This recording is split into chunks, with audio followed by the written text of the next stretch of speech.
Сәлем, құрметті достар, Каз-көлік KZ каналына қош келдіңіздер. Есімім Абзал болады. Бүгінгі кезекте біз Chevrolet Cobalt автокөлігін қарастыратын боламыз. Неліктен бұл автокөлікті қарастырып жатырмыз? Өйткені бұл автокөлікті сіздер 4% жеңілдетілген несиеге ала аласыздар.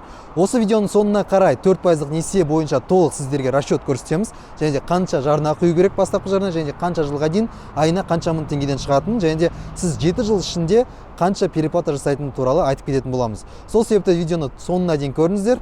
Ал біз кішкене осы автокөлік бойынша обзор түсіреміз.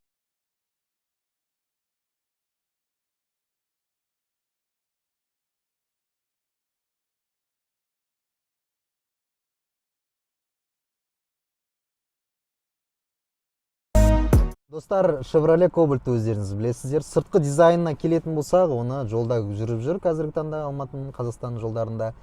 Сіздер оны өздеріңіз де көріп жүрсіздер, өздеріңіз де білесіздер жалпы сыртқы дизайнын. Ішкі салонына келейік, салон туралы толығырақ сіздерге айтып өтейік. Мысалы, қазір бізде отқан Chevrolet Cobalt'тың жалпы толық жиынтықты көлік болып саналады. Бұл жерде элегант автомат комплектациясы, жиынтығы 6 сатылы қорапшамен жабдықталған. Өздеріңіз көріп отырғандай рулі бар, Aptitron көрсеткіштері тек қана бұл жерде тахометр көрсетілген.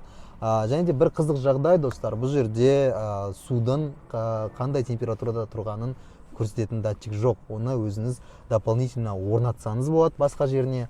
Бірақ бұл өте әрине қиын жағдай, өйткені өздеріңіз білесіздер, Қазақстанның, мысалы, біздің оңтүстік жақтарда бұл автокөлікті айдайтын болсаңыз, сізге, мысалы, қиын болуы мүмкін, сіз байқамай қалуыңыз мүмкін автокөліктің қызып кеткенін. Әрине қосалқы орнату керек болады. Жалпы дизайнына келетін болсақ, ескірген әрине. Бұл автокөлік кезінде бізде Ravon R4 болып шығарылып жүрді. Біздің рынокта Ravon маркасы ретінде сатылып жүрді. Бірақ өкінішке орай аса қатты сатылымдар болған жоқ. Сол себепті GM Motors, өзбек бауырларымыз бізге бұны Chevrolet Cobalt ретінде ұсынып тұр. Өздеріңіз білетіндей, осыдан бір жыл бұрын бұның бағалары 5 миллион 490 мың теңгеге, осы толық жиынтығын алатын болсаңыз, қазіргі таңда ақшаның құнсыздануына байланысты сіз 7 миллион 990 мың теңгеге, ренжімеңіздер, қателесіп кеттім, 6 миллион 990 мың теңгеге прайс бойынша осы комплектациясын алсаңыздар болады, толық жиынтығын. Жалпы қол тіреуіш жоқ, өздеріңіз көріп отырсыздар. 7 миллион теңгелік автокөлікте қол тіреуіш жоқ деген әрине бұл жүректі ауыртатын жағдайдың бірі. Өйткені қол тіреуішті сіздер қосалқы орнату керек боласыздар, дополнительно оборудование ретінде. Өте простой, мультируль ештеңе жоқ. Бұл сегменттегі, мысалы, Hyundai Accent автокөліктеріне тоқталып кетсек, Kia Rio автокөліктерін қарастырып кетсек, солармен салыстыра отырсақ, әрине жер мен көктей деп айтуға болады. Өйткені ол автокөліктердің уже басқа сатыда бұл автокөліктен көптеген сатыға уже алдыға шығып кеткен деп айтсақ та болады. Толық электропакет, барлығы өз қолыңызда. Мына жерге кішкене заттар салып қойсаңыздар болады. Сол жағыңызға бір майда ақшаларыңыз болса салуға болады. Мына жерде USB порт, бір USB порт көрсетілген, AUX разъемы бар. Климат контроль бұралу керек, бұл жерде бұрандамен өздеріңіз ауыстырып отырсаңыздар болады. Жалпы 12 вольттық прикуриватель орнатылған, ручной тормоз, барлығы қарапайым. Автокөліктің качествосына келетін болсақ, пластмасса, мына жерде велюр салон. Енді орындықтар өте жұмсақ деп айтуға болады. Басқа сегменттегі автокөліктерге қарағанда бұл Cobalt'ның орындықтары өте жұмсақ. Неліктен Cobalt алып жатыр қазіргі таңда? Өйткені бағасы арзанырақ, өйткені бізге енді арзан автокөлік керек. 4% несиеге 7 жылға дейін алған жағдайда бұл автокөлік 7 жыл ішінде не болатыны белгісіз. Бірақ көптеген адамдар, айдап жүрген адамдар бұл автокөліктің сенімділігіне және де бұл автокөліктің чугунды қозғалтқышына қатты мән беріп, және де 6 сатылы қорапшасын мақтап, қазіргі таңда жүрісі жақсы деп жатыр негізі. Жалпы достары, артың орындықтарына келетін болсақ, жалпы аяқ қоюға орын бар. Алдыңғы орындық пен артқыңғы мен тіземнің арасында бір 15 сантиметрдей орын қалып тұр. Бұл сегменттегі автокөліктердің ішіндегі орны бойынша Cobalt бірінші орында деп айтуға да болады. Мысалы, мен өзім Hyundai Accent автокөлігін айдап жүрмін қазіргі таңда. Артыңғы орын отыратын болсам, бұндай орын жоқ. Артында қысылып отырып қаласың. Ал мына автокөліктің арты өте кең, орындықтары да жұмсақ, және де артында басып қоятын подлокотнигі бар. Бірақ өкінішке орай мына жерде қол қоятыны жоқ, толықтай жабылып тасталған. Chevrolet Алматы Сүйінбай көшесіндегі автосалонға рахмет, осындай жаңа автокөлікті бізге сіздерге осындай қысқаша шолуға ұсынып тұрғанына. Тағы да нені айтамыз, толық электропакет бұл жерде. Егер де сіздер осы толықтай 6.990.000 теңгеге осы жиынтығын алатын болсаңыздар, сіздерде артыңғы терезе көтергіштеріңіз электрлік болады. Ал егер бұдан алдыңғы комплектацияны алатын болсаңыз, оптимум комплектациясын автоматта тоже артында уже қарапайым весла болады. Жалпы осы. Енді достар, багажнигін көріп өтейік. Багажник қоры өте қызық бұл автокөлікте. Жалпы Кобальттың артқы багажнигін ашу үшін әрине кілтті алу керексіз. Осы жеріне тығып, бұрап қана аша аласыз. Өйткені қазіргі таңда ішінен ашылатын ешқандай кнопка жоқ, ешқандай батырма жоқ. Сол себепті артынан ашу керек. Кобальттың артқы багажының сыйымдылығына келетін болсақ, бұл жерде 560 литр, өте үлкен. Бұл сегменттегі басқа конкуренттерінде бұндай сыйымдылық жоқ. Сол себепті өзін жақсы көрсетіп тұр.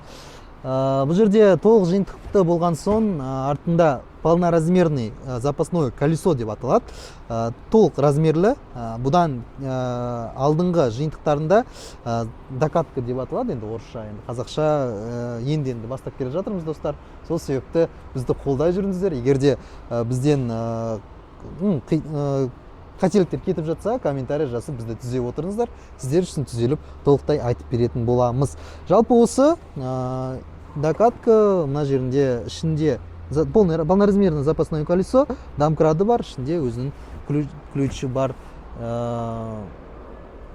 Жалпы басқа мына жерде жарық шамы бар. Егер қараңғы кезде артыңғы багажникті ашып бір нәрсе салу керек болса, әрине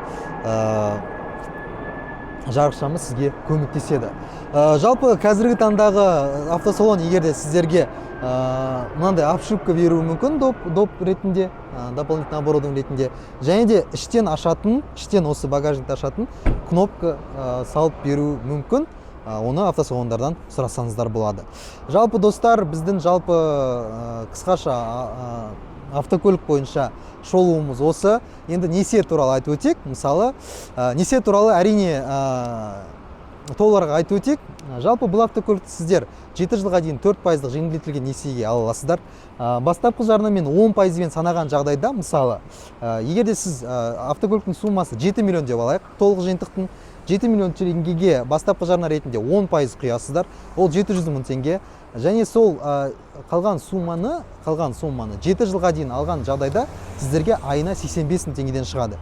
Яғни айына 85 мың, 7 жыл бойы 84 ай сіз төлеген жағдайда сіздің осы автокөлікте общий беретін суммаңыз, қайтаратын суммаңыз переплатасымен 7 миллион 800 мың теңгедей болады. Өйткені 800 мың теңгедей переплатасы болады 4%-ық жеңілдетілген несиеге алған жағдайда.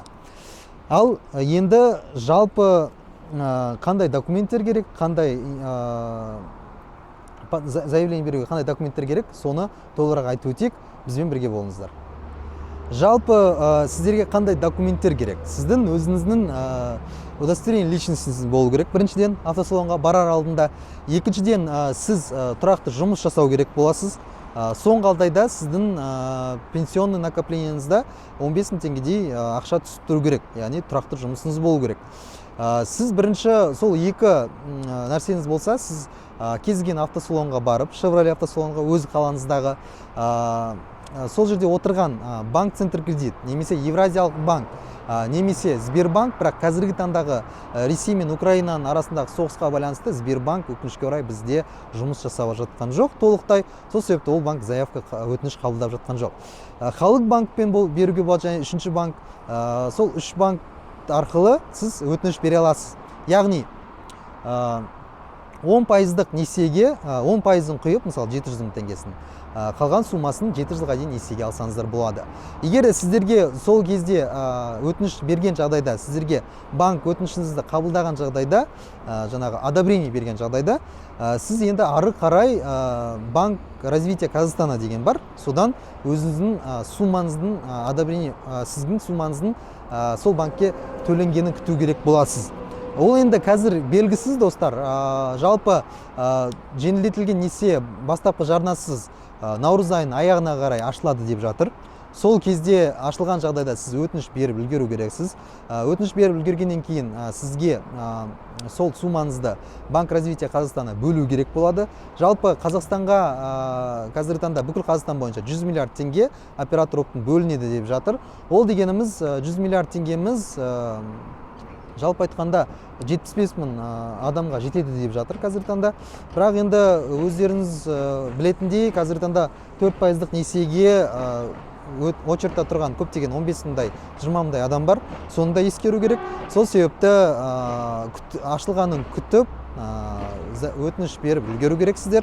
Осындай Chevrolet Cobalt автокөлігін алып қалсаңыздар болады. Әрине бұл тиімді, қазіргі таңдағы Қазақстан нарығының ақшаның құнсыздануына байланысты автокөліктердің бағасы өте қарқынды өсіп жатқандықтан сізге 4%-дық несиеге алып алған ол өте тиімдірақ. Өйткені өздеріңіз білетіндей, жаңа айтып кеткендей, басында бұл автокөліктің толық жиынтығы 5 миллион 290 мың теңгедей болды нарыққа шыққан кездегі.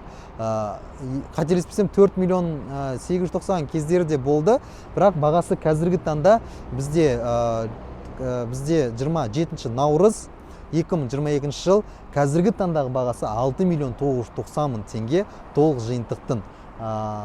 Механикалық қорапшасымен 6 миллион 490 мың теңгеге алсаңыз болады. Жалпы достар, сіздерге осындай шолу ұнады деген ойдамыз. Осындай сіздерге 4%-дық несиеге кішкене мағлұмат берейік деген ниетпен осындай сіздерге обзор түсіріп отырмыз. Chevrolet Алматы Сүйінбай 243 автосалонына мың рахмет, осындай бізге көлікті осындай түсірілімге берген үшін. Өйткені әрине жаңа автокөлік тауып түсіру қиындау болды. Бұл деген енді сіздерге 4%-дық несие бойынша қысқаша мәлімет, қысқаша шолу болды.